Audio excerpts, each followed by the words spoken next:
This video shows the technique for making a single appointment bridge using ribond reinforcement fiber, which is perhaps the most common ribond application worldwide.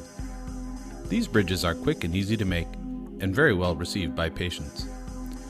Please note that this video is intended to provide an overview of the procedure and that it is not intended to be used in lieu of the instructions that are included in the ribond kit. A ribond bridge can be made either intra or extracoronally, depending on the particulars of the specific case. This video shows a case without preparations to the abutments. Whether preparations are used or not, the technique for making the ribond bridge is more or less the same. If the abutment teeth are periodontally mobile, the ribond wings can be extended to multiple abutments. First, you will need to decide what to use as a pontic. If you just extracted a natural tooth, you can use it as the pontic. You can also make a pontic using an acrylic denture tooth or a freehand composite buildup. You will want to choose and shape the pontic prior to making the ribond framework. Measure the area where the ribond will be placed using the dead soft tinfoil provided in the ribond kit. Waxed dental floss can also be used as well. Then cut the ribond to the corresponding length. A small amount of tacky composite can be used to help hold the template in position.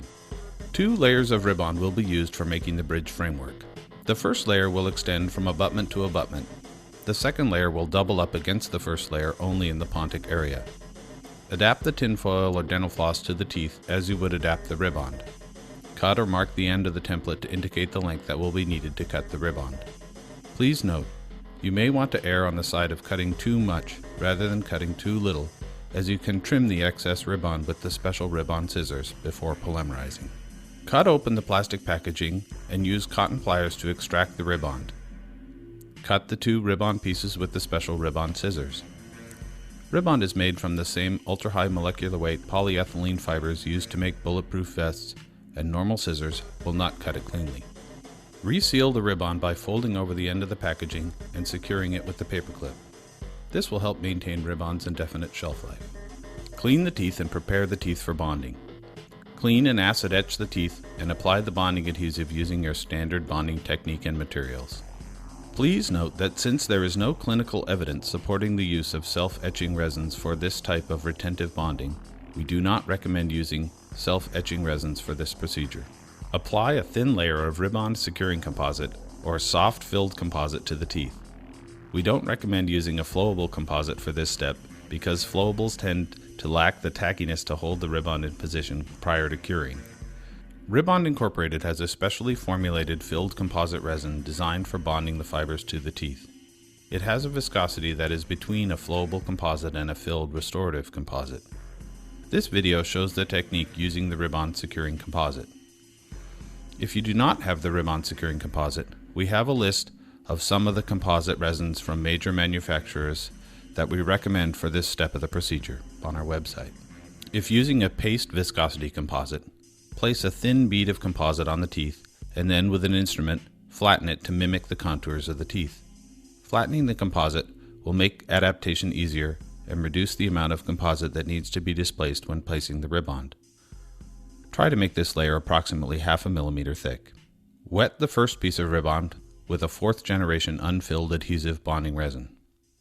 After the ribond is wetted with the bonding resin, you can now touch it with your fingers or powder-free latex gloves. Do not wet the ribond with a bonding resin that contains a dentin primer or self-etching component. If you do not have a suitable resin already in your office, Ribond Incorporated offers Ribond Wetting Resin, which is specifically designed for wetting ribond fibers. Hold the wetted ribond with cotton pliers, and starting at one end, press the ribond into the composite resin that was previously applied to the teeth. Use your fingers or instruments to press the ribond through the composite closely against the tooth surfaces. Remember, the thinner the bond line is, the better the results, so try to displace as much composite as possible. This will not only minimize bulk and aid in patient comfort, but it will also maximize the laminate effect and increase longevity. Use cotton pliers and bring the ribond across the edentulous area and adapt the ribond into the composite on the other abutment. Again, place the ribond as close to the surfaces of the teeth as possible. If the ribond piece is too long, cut the excess with the special ribond scissors prior to curing. Try to make the ribond cross the pontic space in a straight line and orient the ribond so that it is placed under the incisal edge of the pontic. This way, the forces from the pontic will be directed onto the ribond framework.